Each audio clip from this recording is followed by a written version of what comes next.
रहा था। इसे कबीर साहब कहते हैं कि सुख दुख इस संसार में सब काहू के होए, ज्ञानी काटे ज्ञान से मूर्ख काटे रोए।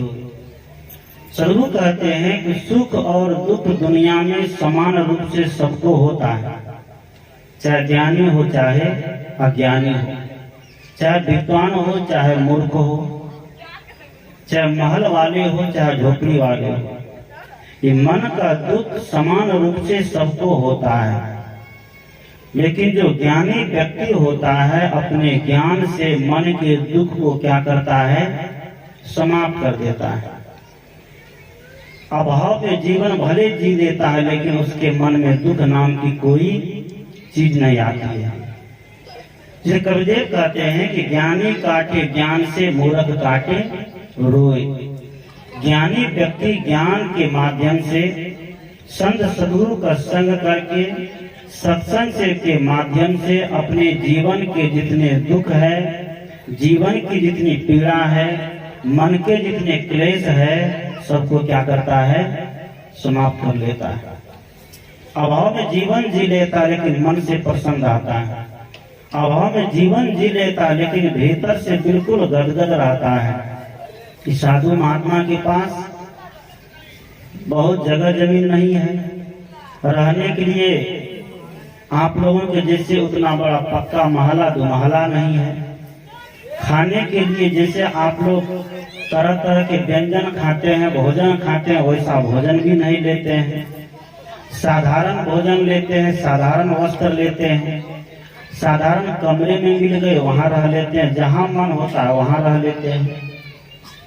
ऊपर सोने का विचार आया तो ऊपर सो करके भी उतना ही आनंद में रहता है, और नीचे सोने का विचार आया तो नीचे सो करके भी उतना ही आनंद में आता है। अगर सुविधा के का सुख है तो सुविधा पाकर के भी व्यक्ति बहुत दुखी है कि नहीं? और असुविधा अगर दुख है तो असुविधा में रहने वाले साधु महात्मा भी मन से बड़े प्रसन्न रहते हैं, मन से भले चंगे रहते हैं। इसलिए साहब रैदास ने कहा कि मन है चंगा तो कटौती में गंगा। मन को चंगा रखिए, मन को भला रखिए। तन हमारा कैसा है, किस पर सोया है, तन में क्या वस्त्र पहना हुआ है, तन को क्या भोजन दे रहे हैं, लेकिन मन अगर उस स्थिति में रहकर के प्रसन्न है तो समझिए कि दुनिया का सबसे सुखी वही व्यक्ति है। कहा जाता है एक बार एक संत रास्ते रास्ते जा रहे थे। संत रास्ते से जाते हुए संत देखते हैं एक व्यक्ति पत्थर तोड़ रहा था। ध्यान दीजिएगा, कहानी याद आई मुझे। एक व्यक्ति पत्थर तोड़ रहा था। महात्मा ने पूछा कि क्या कर रहे हो? उस व्यक्ति ने कहा, कपाड़ पीटते हुए, गुस्साते हुए, झल्लाते हुए, क्रोध करते हुए। क्या कर रहे हैं दिखाई नहीं देता, सूझता नहीं है। उस व्यक्ति ने महात्मा से कहा गुस्सा करते हुए, क्या कर रहे हैं दिखाई नहीं देता, सूझता नहीं है। पापी पेट का सवाल है, पत्थर तोड़ रहे हैं। क्या कर रहे हैं? पापी पेट का सवाल है, पत्थर तोड़ रहे हैं। महात्मा ने कहा सबको करना चाहिए, पेट ही पाप कराता है। आज दुनिया में जितना पाप हो रहा है किसके चलते? पेट के चलते नहीं, बल्कि पेटी के चलते हो रहा है कि नहीं? पेट के लिए थोड़ा सा अगर मिल जाए, भोजन भूख लगी है, भोजन मिल गया तो क्या होता, पेट भर जाता है, भरता है ना। लेकिन मन और ये मन रूपी पेटी जो है ये आज तक नहीं भरा। क्या भरा? संसार में 4 गड्ढे हैं, समुद्र, शमशान, पेट और ये आदमी का मन है ना। संसार में 4 गड्ढे हैं, इन 4 गड्ढों को आज तक कोई नहीं भर पाया। समुद्र में देखिए हजारों नदियों का पानी बह करके गया, आज तक सुने हैं कि समुद्र भरा है, आज तक समुद्र नहीं भरा। हजारों क्या सैकड़ों चले जाए, करोड़ों चले जाए, रोज जाते रह जाए, रोज बारिश होती रह जाए तो समुद्र कभी भरने वाला है क्या? भर जाएगा? नहीं भरेगा। पूरे गंगा का पानी समुद्र में चला गया, गंगा सागर में चला गया, और सागर में जब गया तो समुद्र उफाड़ करके भर रहा है, लेकिन तब पर भी उनको आज तक गंगा नहीं भर पाया। शुरू कहते हैं 4 गड्ढे ऐसे हैं जिनको दुनिया में आज तक कोई नहीं भर पाया है और कोई कभी भरेगा भी नहीं। पहला गड्ढा है समुद्र, दूसरा गड्ढा है शमशान घाट। कौन है? दूसरा गड्ढा शमशान घाट को देखिए।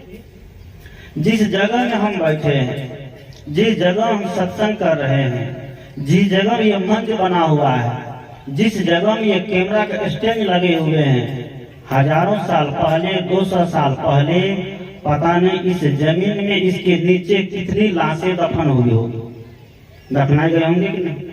जहाँ पर हम घर बनाए हुए हैं, जिस घर में हम रहते हैं, सैकड़ों साल पहले उस घर में पता नहीं कितने मुर्दे दफनाए गए हैं। कोई इसका गारंटी है? कोई गारंटी नहीं है।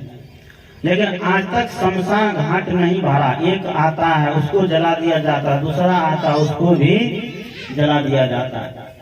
वो शमशान घाट असली में है नहीं, वह तो निवास स्थान है कि नहीं? क्योंकि वहां जाकर के एक बार बस जाता है, फिर वहां से अलग होना नहीं पड़ता, उखड़ना नहीं पड़ता है। और शमशान घाट ये घर है जहाँ पर हम लोग मरते हैं। मरते हैं कि नहीं?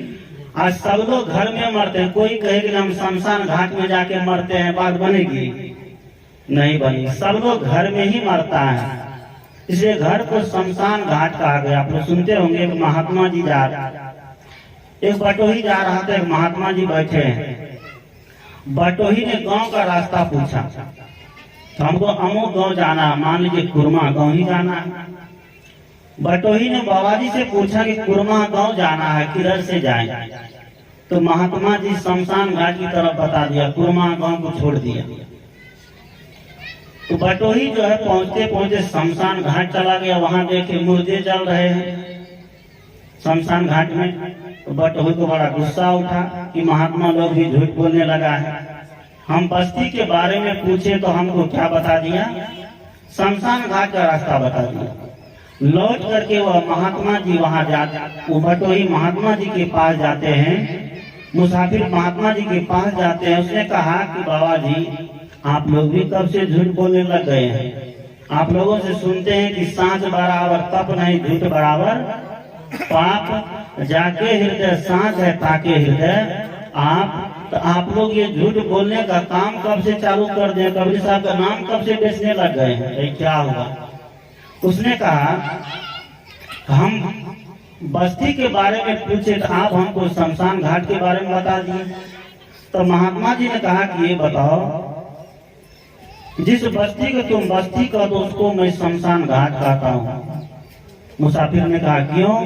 कहा कि इसलिए कि बस्ती से आदमी की लाशें उठती है और शमशान घाट में जाकर के बस जाता है।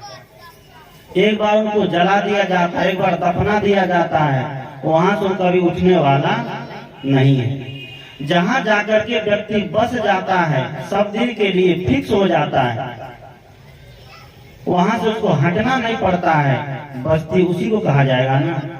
और कबीर साहब ने कहा कि साधु ये मुर्दों का गांव, जिस गांव को तुम गांव कहते हो मुर्दों का गांव है ना।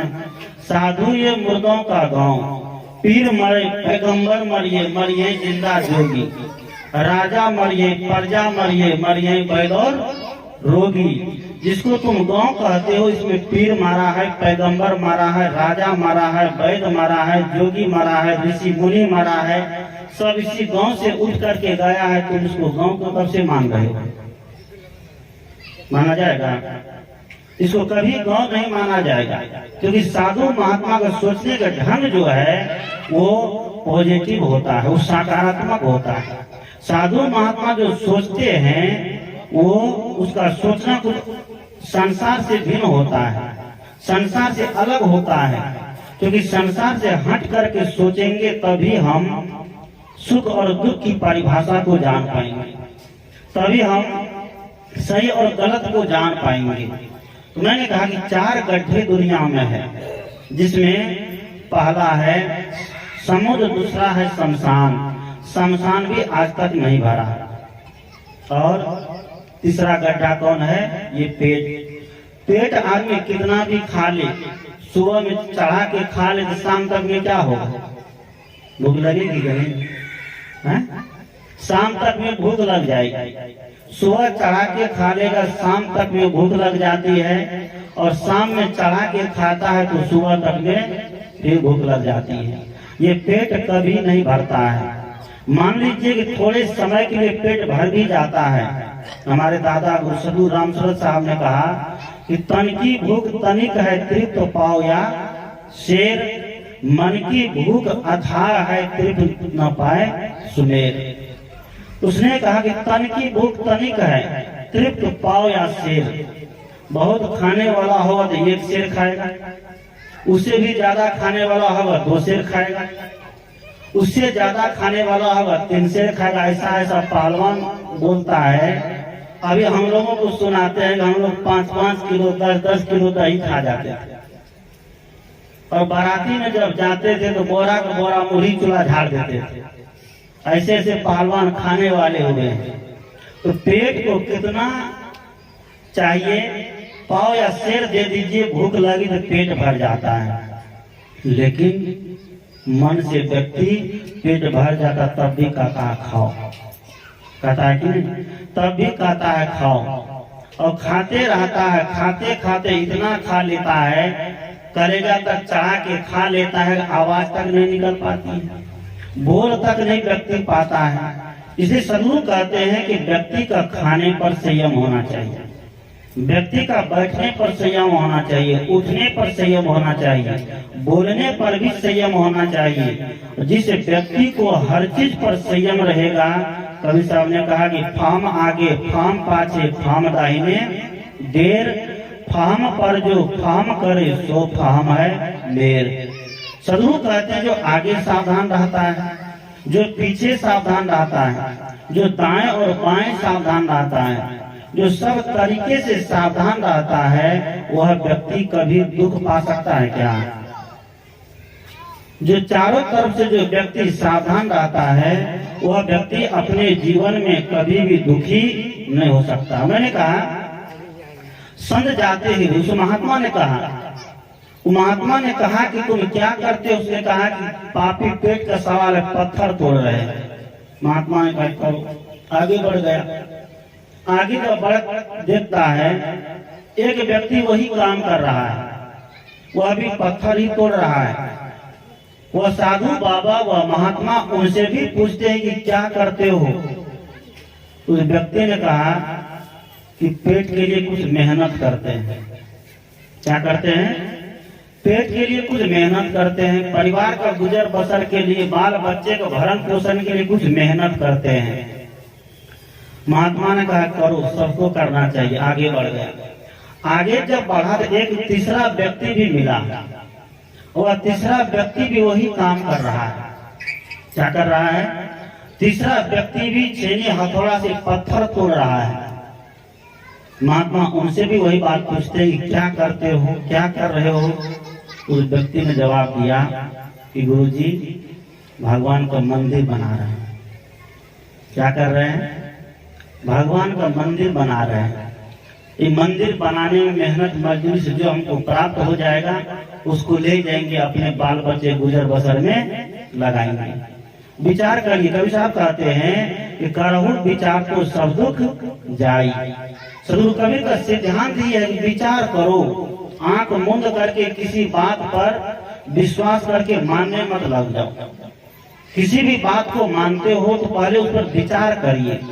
विचार करने पर अगर सही ठहर जाए तो उसको ले लीजिए, और विचार करने पर सही नहीं ठहरे तो उससे आगे बढ़ जाएगा। उसने कहा कि गुरुजी मंदिर बना रहे हैं, इससे जो प्राप्त मजदूरी होगी उसको ले जाकर के अपने बाल बच्चे का भरण पोषण करेंगे। व्यक्ति वही है, काम वही है। 3 व्यक्ति वही काम कर रहे हैं। कौन? पत्थर तोड़ने का। एक व्यक्ति ने महात्मा से कहा कि सोचता नहीं है क्या कर रहे हैं? पापी पेट का सवाल है, मेहनत कर रहे हैं। दूसरा व्यक्ति कहता है कि बच्चे के भरण पोषण के लिए क्या करते हैं, पत्थर तोड़ते हैं। लेकिन तीसरा व्यक्ति क्या कहता है कि भगवान का मंदिर बना रहा है। नजरिया देखिए, काम एक ही है लेकिन एक व्यक्ति उसको रोज धो करके कर रहा है, दूसरा व्यक्ति गुजर बसर का जरिया बना के कर रहा है, लेकिन तीसरा व्यक्ति जब वही काम करता है तो उसका नजरिया, उसकी नजरिया बदली होती है। वह काम नहीं कर रहा बल्कि सेवा समझ रहा है कि भगवान का मंदिर निर्माण हम कर रहे हैं, और भगवान के मंदिर निर्माण करेंगे तो मजदूरी उनको मिलेगा कि नहीं मिलेगा। मेहनत करेगा, जो व्यक्ति श्रम करेगा उस व्यक्ति का श्रम का कोई क्या बांट लेगा, नहीं बांट सकता है। इसे सदगुरु कहते हैं कि दुनिया में हम लोग दुख को जान जान करके भुलाते हैं, और दुख सुख से भरा हुआ एक दुनिया है।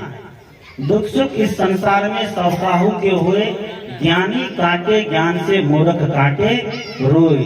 सदगुरु कहते हैं ये दुख दूर कैसे होगा। कभी साहब ने तरीका दिया है, उदाहरण दिया है, कभी सब रास्ता बताएं क्या कि संगत कीजिए साधु की, हरे और की ब्याज। और साधु की संगत करेंगे तो हमारे जीवन के सारे दुख क्या हो जाएंगे, खत्म हो जाएंगे।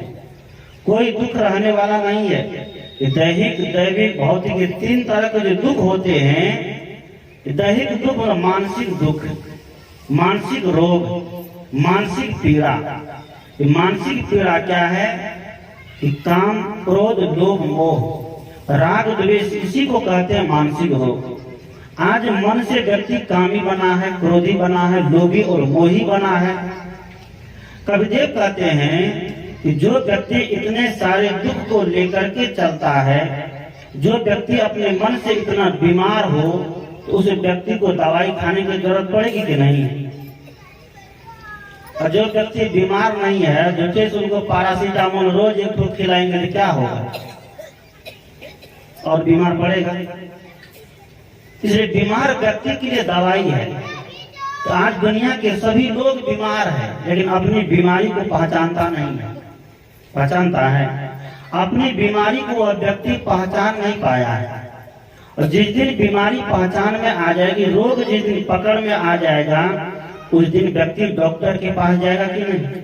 इस सत्संग, ये हॉस्पिटल कहा जाता है सत्संग, क्योंकि यहाँ पर मानसिक रोगों से, जो जितने मानसिक रोगी है, इस सभी मानसिक रोगी को इस सत्संग में ठीक किया जाता है। इस साधु महात्मा मन पर बैठे बड़े बड़े चिकित्सक हैं, इन चिकित्सक के पास, इस डॉक्टर के पास जाइए तो कोई फीस नहीं लगता है, फ्री में। और बाहर के डॉक्टर के पास जाइए तो 500 रुपया फीस भी देना पड़ेगा। उसके बाद वो गारंटी नहीं लेगा कि आपका दुख जो है वो समाप्त हो जाएगा, हम खत्म कर देंगे, करेगा। इसे कबीरदेव कहते हैं क्या कि संगत कीजिए साधु की। साधु की संगत करेंगे तो हमारे जीवन के सारे रोग, सारे दुख क्या होंगे, समाप्त होगा, कम होगा। हमारा मन जो है शांत होकर के अपने आप में स्थिर होगा। हमारा मन जो बाहर दुनियादारी में सुख खोज रहा है, खोजता है कि नहीं, कभी धन में, कभी संपत्ति में, कभी भगवान के पास, कभी मंदिर में, कभी मस्जिद में, और जगह जगह सुख को खोजता है मन, लेकिन कहीं से सुख मिलता नहीं है। और सुख अगर मिलने की चीज होती, धनवानों के पास मिल जाता था, तो उसके पास बहुत धन है, वह धन देकर के किसी से सुख को खरीद लेता, खरीदता कि नहीं। धन देकर के वह सुख को खरीद लेता, बल्कि सुख खरीदने की चीज नहीं है। सुख एक मानसिक दशा है। क्या है? सुख एक मानसिक दशा है। जिस दशा में व्यक्ति का मन स्वस्थ होता है, जिस दशा में व्यक्ति का मन बाहर खोजना छोड़ करके भीतर स्थिर होता है, उसी दशा में व्यक्ति क्या करता है, सुख को प्राप्त करता है। और दुनियादारी का सुख क्षणिक है, ये रहने वाला सदैव नहीं है। बाबा में ही ने भी कहा कि तन सुख, मन सुख, इंद्रिय सुख, सब दुख, अताजी देव विषय दुखदायी भ्रम त्यागी हो भाई।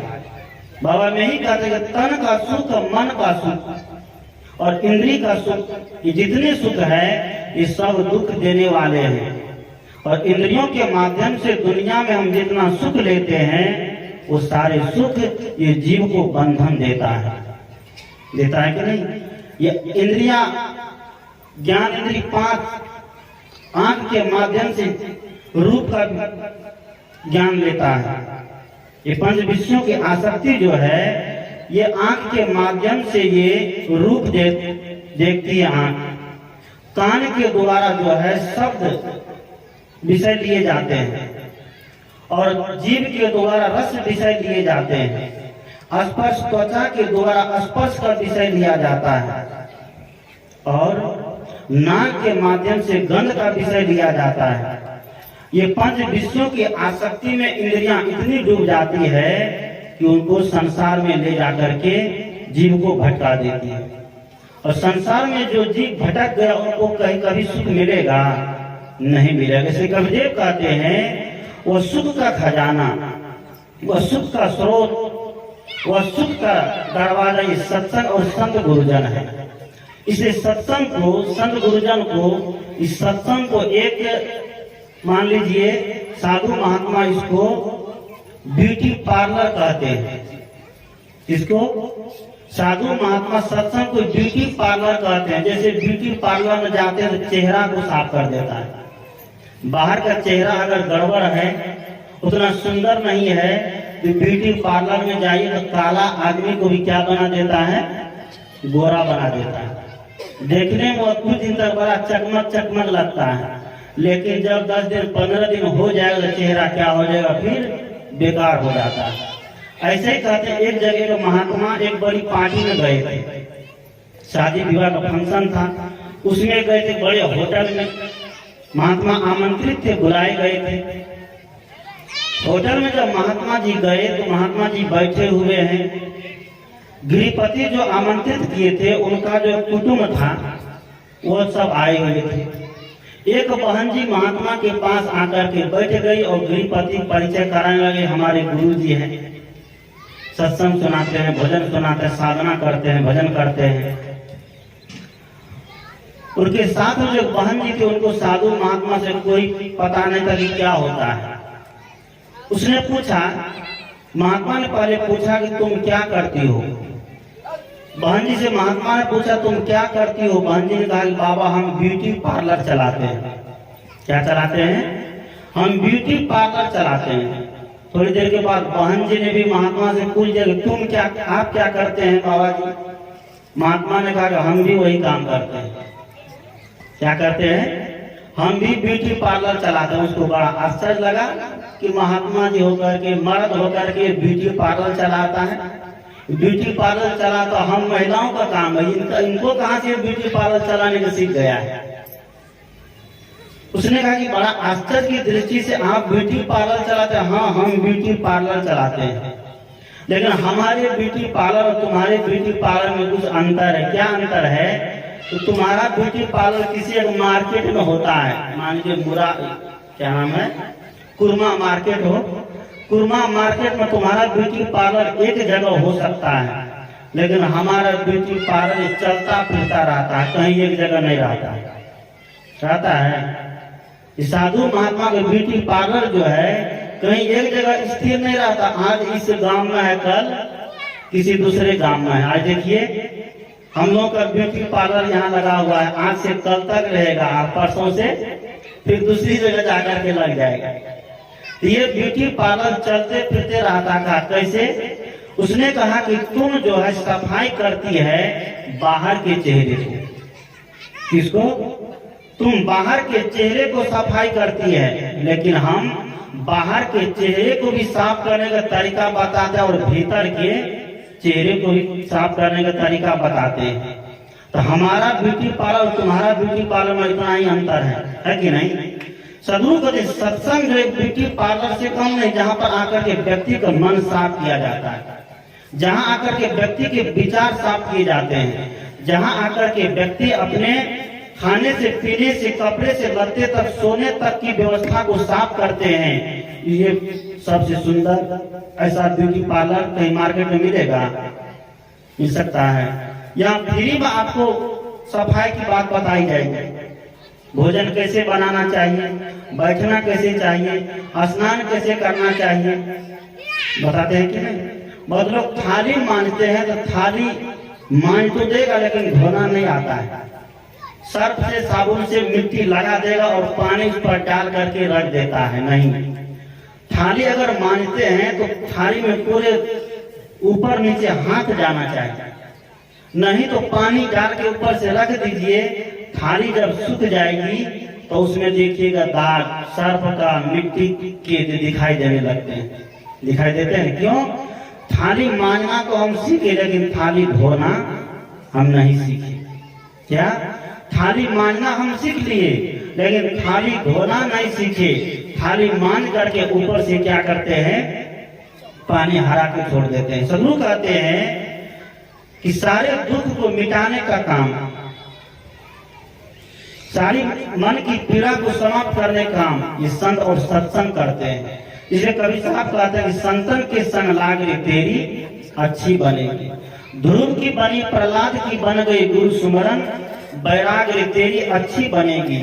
संतन के संग पूर्ण कमाई भले बने तेरे भाग रे तेरी अच्छी बनी। कबीर कहते हैं जो व्यक्ति संतों के संग लगता है, आज देखिए जो संत के संग में लगे हैं आज उनका नाम चलता है कि नहीं। मीरा को ले लीजिए, सबरी को ले लीजिए, सीता को ले लीजिए, सावित्री को ले लीजिए, भगवान कृष्ण को ले लीजिए, बुद्ध को ले लीजिए, महावीर को ले लीजिए, सदगुरु कबीर साहब को ले लीजिए।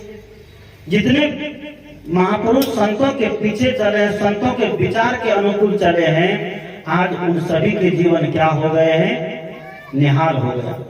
उस सबका जीवन बदल गया। जिसके जीवन में दुख थे वो अपने दुख से निवृत्त होकर के आत्म शांति का लाभ प्राप्त किया। कहा जाता है एक बार श्री राम, माँ जानकी और लखन लाल जी वनवास काल में है, पंचवटी में बैठे हुए, वनवास काल में है, वहां बैठे हुए हैं। बैठे बैठे माँ जानकी के मन में अनायास एक प्रश्न आ गया। क्या प्रश्न आया? माँ जानकी ने लक्ष्मण से पूछते हैं कि ये बताओ तुम्हारे भैया राम जी और मेरे दोनों से किसके चरण बड़े अच्छे हैं, किसका चरण सुंदर है। अब लखन लाल जी को जज बना दिए हैं। अब लखन लाल जी सोचते हैं कि भैया के पक्ष में बोलता हूं तो भाभी इधर मुंह फुला लेगी और भाभी के पक्ष में बोलता हूं तो भैया दुख हो जाएगा भैया का। जो लखन हमारे अंग संग रहने वाला, वनवास मुझे हुआ था लेकिन वनवास का जीवन इसने भी 12-14 वर्ष तक बिता लिया मेरे साथ रह करके। मैं सोता था ये पहरा देता था, भैया मेरे बारे में क्या सोचेंगे। माँ जानकी ने पूछा कि मेरे चरण अच्छे हैं कि तुम्हारे भैया प्रभु श्री राम के चरण अच्छे हैं। लक्ष्मण बड़ा असमंजस में पड़ गया, बड़ा धर्म संकट के उसके ऊपर क्या किसके पक्ष में बोलेगा, और किसी एक के पक्ष में बोले तो बड़ा विपक्ष हो जाएगा, पक्ष विपक्ष होगा कि नहीं। लक्ष्मण जी बड़ा सोच में पड़ गए, बड़ी चिंता में पड़ गए। क्या? बड़ी चिंता में पड़ गए। लेकिन अंतिम में उसने जवाब दे ही दिया माँ जानकी को कि देखिए भाभी भैया प्रभु श्री राम का चरण जो है सुंदर है। क्या? प्रभु श्री राम के चरण सुंदर है। और प्रभु श्री राम के चरण सुंदर इसलिए है कि प्रभु श्री राम संतों की सेवा में लगे रहते हैं, संतों के पीछे चलते हैं, इसलिए प्रभु श्री राम के चरण क्या है, सुंदर है। जानकी को लगा कि बात बहुत गड़बड़ हो गई।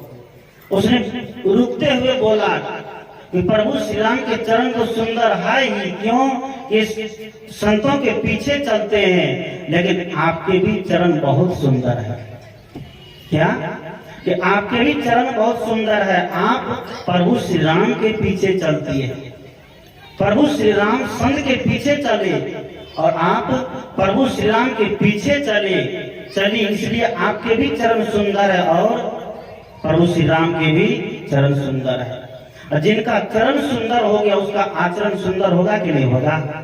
जो संतों के चरण के पीछे चलते हैं उसका आचरण अपने आप क्या हो जाता है, सुंदर हो जाए। कवि साहब कहते हैं, सदगुरु कहते हैं कि संतन के संग लाग रे तेरी अच्छी बनेगी, अच्छा बनेगा, हर चीज अच्छा बन जाएगा। संतन के संग पूर्ण कमाई, पूरी कमाई यहीं पर होती है। बाहर जो कमाते हैं उसको चोर भी चुरा लेगा, बेईमान बेईमानी कर लेगा, बेटा बांट लेगा, बांटेगा कि नहीं? 4 बेटा है तो 5 हिस्सा लगता है, बुढ़वा भैया का अलग, चारों का अलग। हम जो कमा के रखते हैं वह बांट लेगा बेटा बेटी मिल करके। लेकिन संतों के संग बैठ करके जो हम कमाई करते हैं, इस कमाई को दुनिया में बांटने वाला कोई नहीं। से मीराबाई का खर्चे न फूटे वहां को चोर न लूटे, दिन दिन बढ़त सवायो पायो जी मैंने राम रतन धन पायो। इस सत्संग रूपी खजाना को, सत्संग रूपी धन को, संतों की सेवा रूपी धन को दुनिया में कोई भी व्यक्ति बांटने वाला नहीं है। ये अपनी कमाई है, अपनी कमाई आपकी न माई न बाप की। हम जो अपने कर्म करते हैं उस कर्म को कोई व्यक्ति दूसरा बांट नहीं सकता है। चाहे वो सदकर्म हो चाहे वो पाप कर्म हो, चाहे सदकर्म हो चाहे पाप कर्म, उसको कोई दुनिया में बांटने वाला कोई नहीं है। सदगुरु कहते हैं कमाई अपनी है। मैं कह रहा था कि मन के दुख से दूर होने के लिए हमें अपना काम करना पड़ेगा। मानसिक रोग से मुक्ति के लिए हमें अपना काम क्या है? अपना काम है आत्म कल्याण और सुंदर सब समाज का निर्माण। इस सत्संग हमें यही 2 बात बताते हैं कि प्रथम आत्म कल्याण और सुंदर सब समाज का निर्माण। जो व्यक्ति आत्म कल्याण का काम करेगा, जो व्यक्ति ध्यान चिंतन का काम करेगा, जो व्यक्ति साधना का काम करेगा, वही व्यक्ति सुंदर सब समाज का निर्माण भी कर सकता है। इसलिए मैं कह रहा था कि दुनिया में हम कुछ भी करें, दुनिया में हम हर चीज प्राप्त करें, लेकिन हर चीज प्राप्त करने के पहले हम अपने मन की शांति प्राप्त करें। मन में अगर शांति है, जीवन में अगर शांति है, तो दुनिया की सारी दौलत हमारे पास है। मन अगर हमारा अशांत है तो दुनिया का कोई भी दौलत हमारे साथ हमारे मन को सुख और सुकून नहीं दे सकता है। बस इतना ही कहकर मैं अपनी बातों को विराम देता हूँ।